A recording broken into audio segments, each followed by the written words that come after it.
১৯৭১ সালে মহান স্বাধীনতা দিবসে ঠিক নিক্ষিপ্ত হওয়া সেই বোমটি আমাদের পিছনে আছে, যেটা কিনা পাকশি হার্ডিং ব্রিজের উপরে ফেলা হয়েছিল এবং বিধ্বস্ত অবস্থায় বোমটিকে উদ্ধার করা হয়। আর সেই বোমটি আমরা পাকশি এসে দেখতে পেলাম। একই সাথে পাশাপাশি দাঁড়িয়ে আছে একটা ট্রেন, যেটা কিনা কালের বা ইতিহাসের সাক্ষী হয়ে আমাদের মাঝে আজও রয়েছে। সেটা বাংলাদেশের প্রথম যেই ট্রেনটি রূপসা টু বাগেরহাট যেই রুটে চলাচল করতো, প্রথম ট্রেন দেওয়া হয়, সেটি হচ্ছে আহ, এই সেই ট্রেনটি কালের সাক্ষী হয়ে দাঁড়িয়ে আছে এবং আপনাদেরকে দেখানোর জন্যই আজকে এখানে আসা এবং সুযোগ করে দেওয়া। ধন্যবাদ সবাইকে, আমাদের সাথে থাকবেন, আমাদের প্রত্যেকটা ভিডিও আপনারা উপভোগ করবেন। সব কি ছাড়ছো? এটা আইরি। হুম, আমরা এটা আজকে আমার এটা ডাউল খাওয়া যায়, আমাদের আড়ে লাগাবো। এখানে কিছু জুস সঙ্গে বাহ, আমরা এখন রাজশাহীর খুবই কাছাকাছি চলে এসেছি।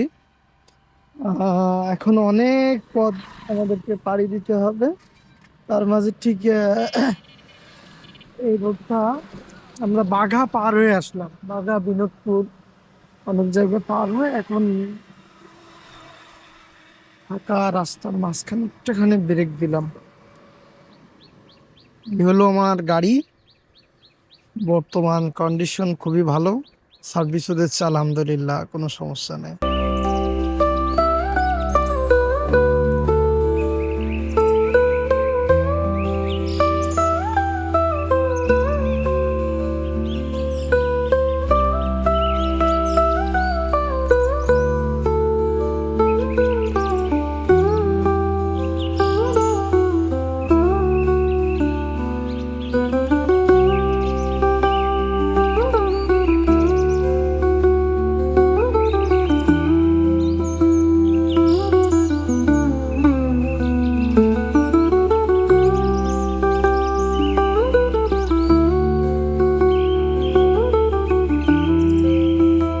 আমরা ঠিক এই মুহূর্তে আছি চারঘাট বাজার।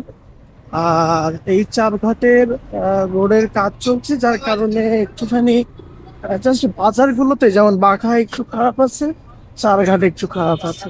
সেটা মধ্যে পুরো রাস্তায় অনেক সুন্দর এবং আমরা অনেক সুন্দর মধ্যে আসতে পারছি। তার মধ্যে কুষ্টিয়াতে বেশ কিছু জায়গায় অনেক অনেক খারাপ। তো এই আর কি, আমরা কিন্তু রওনা দিয়েছি ঝিনাইদহ কালীগঞ্জ থেকে আর যাচ্ছি বাগমারাতে। তো ইনশাল্লাহ আমাদের সাথে থাকুন, আমাদের ভিডিওটা উপভোগ করুন, অনেক ইনফরমেটিভ ভিডিও পাবেন। আপনারা যদি যারা কুষ্টিয়া দিয়ে আসবেন, তারা অবশ্যই লালন শাহ সেতু পার হয়ে বাইরে একটা রাস্তা আসতে, ঠিক ওই রাস্তাটা দিয়ে আসলে আপনাদের জন্য অনেক সহজ হবে, রাস্তা অনেক ভালো হবে।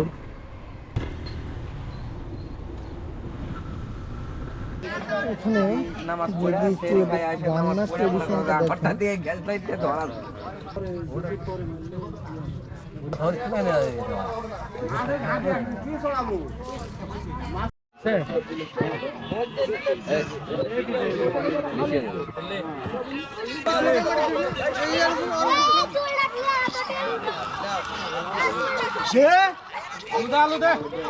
কার সুন্দর হচ্ছে বেশি, একটু পরীক্ষা নিরীক্ষা করা হবে।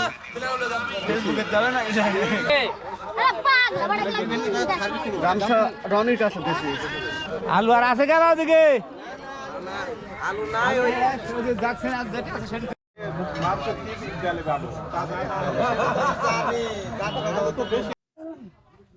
অনেকে দেখিনি হয়তো গরম মশলা।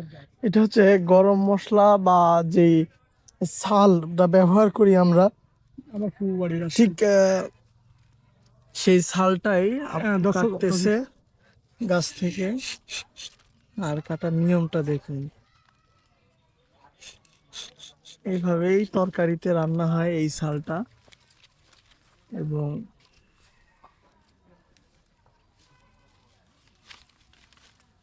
এই সুন্দর সেই ছাল, এই ছালটা খেতে অনেক মিষ্টি। আমি আপনাদেরকে যদি দেখাই, এই যে আর এটা সত্যি খেতে অনেক মিষ্টি এবং সুস্বাদু। আর এই যে যেই ডালটা, এইটা আমরা মেসওয়াক হিসেবে আজকে ব্যবহার করতে পারি। আসলে খুবই সুন্দর।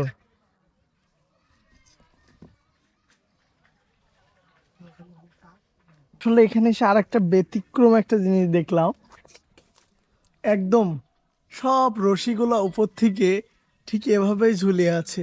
এটা শক্ত এবং এটার মজবুতিটা কতটুকু সেটা যদি আপনাদেরকে একটু দেখায়। দুই হাতে ধরো, এটা এক জায়গায় রাখো। হুম। এটা এটা আমার পক্ষে টেনে ছিঁড়া কঠিন, এটা ছিঁড়া যাবে না, বিশাল কঠিন। এই সুতোগুলো আসছে ওই গাছের মাথার থেকে। ঠিক গাছের উপর থেকে কিভাবে কিভাবে এগুলো কি দিয়ে গাছের আমরা এটা এটা আসলে এটা দিয়ে আমরা এরকম ঘর বানাইতে পারি। এটা দিয়ে তাই রশি হিসেবে কাজ করা যেতে পারে। জি, শক্ত, এটা আর ছুড়ানো যাবে না গাছের রশিগুলা। মেচক করা আসলে সুন্নত। আর যদি কিনা একদম মশলা, আপনার দারচিনি, এলাচ, দারচিনি যে ডাল, এই ডালটা যদি ব্যবহার করেন, আপনি সারাদিন এতটা ফ্রেশ লাগবে, মনে হবে যে আপনি ব্রাশ করছেন। হ্যাঁ, এইটা ব্যবহার করলেই এরকম লাগবে, অন্যথায় লাগবে না। তো এই মেসওয়াকটা আপনারা রমজান মাসে ম্যানেজ করতে পারবেন। এবং কার কার গাছে বাড়িতে এই গাছ আছে সেটাও একটু কমেন্টে জানাবেন।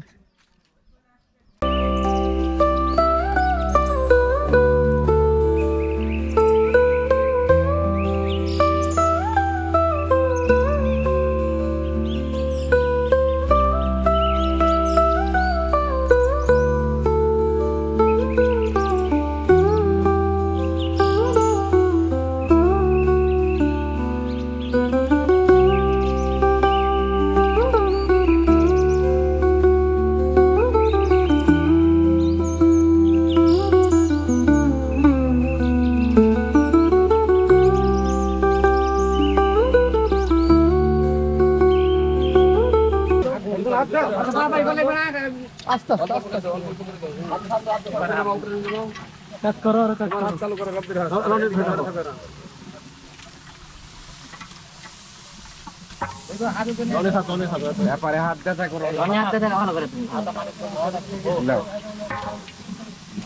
ধোয়া লাগবে না, ধোয়া লাগবে না। কলার পাতা পড়লেও এখন দাও, এখন ঢাকা ছাড়া দাও। উল্টা দে না।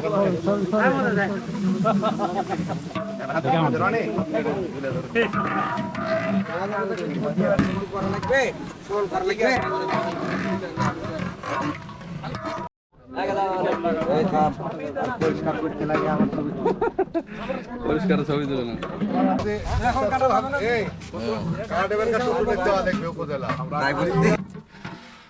ও ফাইন কালার হয়েছে, সুন্দর কালার হয়েছে,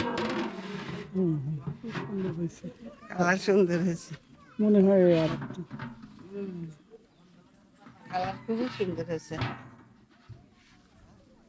এই যে এটা আমার বড় ওটা তিনি পার্ক করে দেবেন, ওটা না ঝোল বেশি আছে বললো, তো বাটার সময় ওটা তিনি ঝোলের তেল পার্কে দিতে পারছিল, আমদানি বলে তিনি ঝোল পার্কে দেবেন। একটা ঝোল কম বেশি আছে, তাই ওই একটা কম বেশি আছে।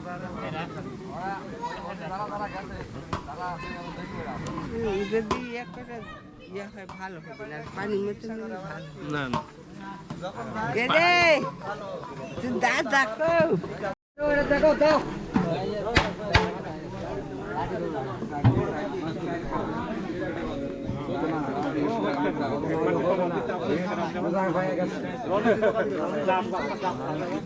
এই 18টা বালতি জায়গা কি ঠিক আছে?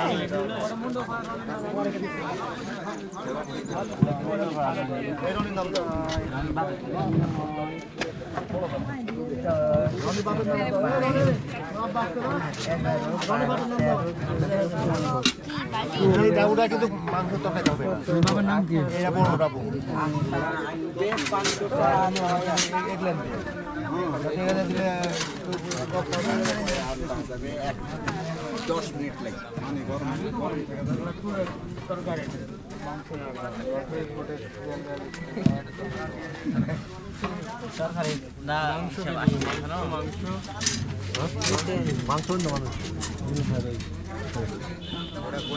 বাইরের মাংস মানুষের মাংস তরকারি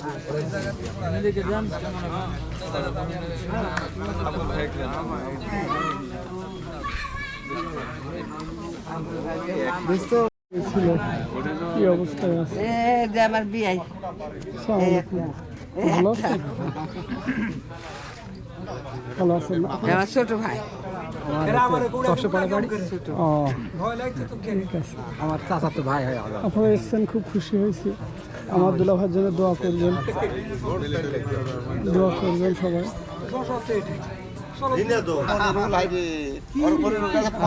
ওকে পরিচয় দেন, এনাকে পরিচয় করাই দেন। হ্যাঁ এরা হলো আমার এক বিয়ান আচ্ছা আচ্ছা। এরা এরা হলো এটা চলনের আপন বিয়ান হ্যাঁ, চলনের শাশুড়ি। চলনের শাশুড়ি হ্যাঁ। আর এরা হলো চলনের খালা শাশুড়ি ও ঠিক আছে। যাক, আপনারা সবাই এসেছেন। আমার দুলাভাইয়ের জন্য সবাই দোয়া করবেন, আল্লাহ যেন তার জান্নাত নসিব করেন। ছোট ভাগ্নে চলনের ওয়াইফ অনেক ব্যস্ত, সে সব কিছু তদন্ত করতেছে। এই যে ইয়াসিন সাহেব এখানে ঘুমায় শুয়ে আছে, মোবাইল দেখতেছে। এই যে আমার বড় ইয়াসিনের এই যে মোটরসাইকেল ঘরের ভিতরেই রাখছে রেখে, মোটামুটি এই যে এইখানে আছে 2000। ربنا لا تزغ قلوبنا بعد إذ هديتنا وهب لنا من لدنك رحمة إنك أنت الوهاب ربنا إنك جامع الناس ليوم পূর্ব মুহূর্তে দোয়া কবুল হয় মাওলা। আয় আল্লাহ, অনেক আশা নিয়ে, বুক ভরা আশা নিয়ে তোমার কাছে হাত উঠাইছি মাবুদ। আল্লাহ দয়া করে আমাদের প্রত্যেকের দোয়াখানাকে কবুল আর মঞ্জুর করে নাও। আল্লাহ, আমরা যে ব্যক্তিটির কবরের সামনে দাঁড়িয়ে হাত উঠাইছি রে মাওলা, আল্লাহ অল্প কিছুদিন আগে আমরা নিজ হাতে তাকে দাফন কাফন করেছি মাবুদ। আয় আল্লাহ, তোমার হুকুমে পরপরে সাড়া দিয়ে চলে গেছে রে মাওলা। আল্লাহ, উনি একজন প্রবীণ ব্যক্তি, এলাকার মধ্যে একজন সুনামধন্য ব্যক্তি মাওলা। আয় আল্লাহ, সারাটি জীবন উনি মসজিদ মাদ্রাসার জন্য ওয়াকফ করে দিয়েছেন মাওলা। আয় আল্লাহ, প্রত্যেকটি কারিগরের পিছনে ওনার হাত আছে মাবুদ। আল্লাহ, প্রত্যেকটি কাজের পিছনে, উন্নতির পিছনে ওনার হাত আছে মাওলা। আয় আল্লাহ, তোমার রাসূল তো হাদিসে বলে গেছেন, যার আখেরি কালেমা মউতের সাথে কালেমা নসিব হবে তার সৌভাগ্য মাবুদ। আল্লাহ, ওই ব্যক্তিটি জীবনের শেষ মুহূর্তে ইসলামের উপরে মৃত্যুবরণ করেছেন মাওলা। আয় আল্লাহ, তার মৃত্যুর সময়ও সে মসজিদের সভাপতি, মাদ্রাসার সভাপতির দায়িত্বে ছিল মাবুদ। আয় আল্লাহ, উনি একজন নামকরা মানুষ, উনি একজন ভালো মানুষ মাওলা। আয় আল্লাহ, 40-এর উপরে একজন ব্যক্তি ভালো থাকে, আমরা অনেকগুলি মানুষ একসাথে হাত উঠাইছি মাওলা। আয় আল্লাহ, আমাদের যার হাতে রসুলে করা হয় মৃত ব্যক্তির সমস্ত কবর আযাবগুলিকে মাফ করে দাও। আয় আল্লাহ, রমজানের বরকতে তুমি তো জাহান্নামের দরজাগুলিকে বন্ধ করে দাও মাওলা। আয় আল্লাহ, জান্নাতের দরজাগুলিকে খুলে দাও মাওলা। আয় আল্লাহ, দয়া করে আজকের এই কবরবাসীকে জান্নাতের বাসিন্দা হিসেবে কবুল আর মঞ্জুর করে নাও। আল্লাহ, ওনার কবরের সমস্ত আযাবগুলিকে দূর করে দাও। আল্লাহ, কিয়ামত পর্যন্ত তার কবরকে জান্নাতের সাথে এক বরাবর করে দাও মাওলা। আমরা আত্মীয়রিস হয়ে, ছেলে সন্তান হয়ে এখানে দাঁড়িয়ে হাত উঠাইছি মাবুদ। আয় আল্লাহ, ওনার নিজস্ব ব্যক্তিরাও এখানে দাঁড়িয়ে আছে মাওলা। আল্লাহ, ওনার আত্মীয় স্বজন পরিবার বর্গ অনেকে উপস্থিত আছে মাবুদ। আয় আল্লাহ, যারা জীবিত আছে তাদের গুনাহ খাতাগুলিকে মাফ করে দাও। আল্লাহ, যারা কবরে চলে গেছে তাদের সমস্ত কবর আযাবগুলিকে মাফ করে দাও। মাউতি বিহাক্কি লা ইলাহা ইল্লাল্লাহু মুহাম্মাদুর রাসূলুল্লাহ সাল্লাল্লাহু আলাইহি ওয়াসাল্লাম।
আজকে উনি একজন জ্ঞানী মানুষ ছিলেন, বাংলাদেশের চাকরিজীবী একজন মানুষ ছিলেন এবং ন্যায় একজন মানুষ ছিলেন।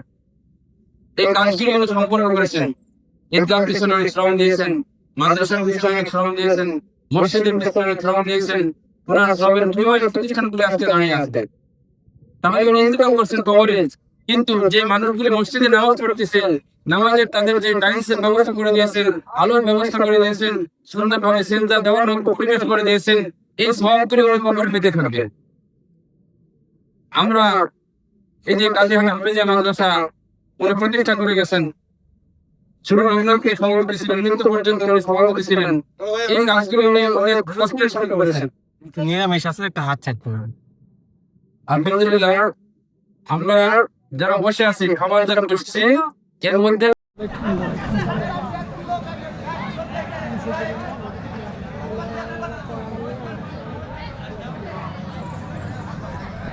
পৃথিবী ত্যাগ করতে পারি এই তৌফিক দেন আল্লাহ পাক। আমাকে আপনার সকলকে এই দোয়া করি। পরিশেষে আমাদের পিতা মাতা, ভাই বোন, আত্মীয় স্বজন যারা মৃত্যুবরণ করেছে আজকে আমাদের মাঝে নেই, তাদের সকলের জন্য আমরা দোয়া করি। আল্লাহ সকলকে মেহনত করেন এবং পরিশেষে আমি নিরম সময় আপনাদের মাঝে আছি, অনেক সময় আপনাদের সাথে হয়তো দেখা বন্ধ হয়ে আমাদের ভুলভ্রান্তি থাকে। আপনারা দয়া করে আপনাদের সন্তান হিসেবে, আপনাদের এলাকার মানুষ হিসেবে আপনারা আমাকে ক্ষমা করে দেবেন, আমার জন্য দোয়া করবেন, আমি যেন সুস্থ থাকতে পারি, যে কয়েকদিন জীবিত আছি আপনাদের সেবায় নিয়োজিত থাকতে পারি। তৌফিক যেন আল্লাহ পাক আমাকে দেন। এই দোয়া আপনাদের সকলের কাছ থেকে চেয়ে আমি আমার কথা শেষ করছি। আসসালামু আলাইকুম ওয়া রাহমাতুল্লাহি ওয়া বারাকাতুহু।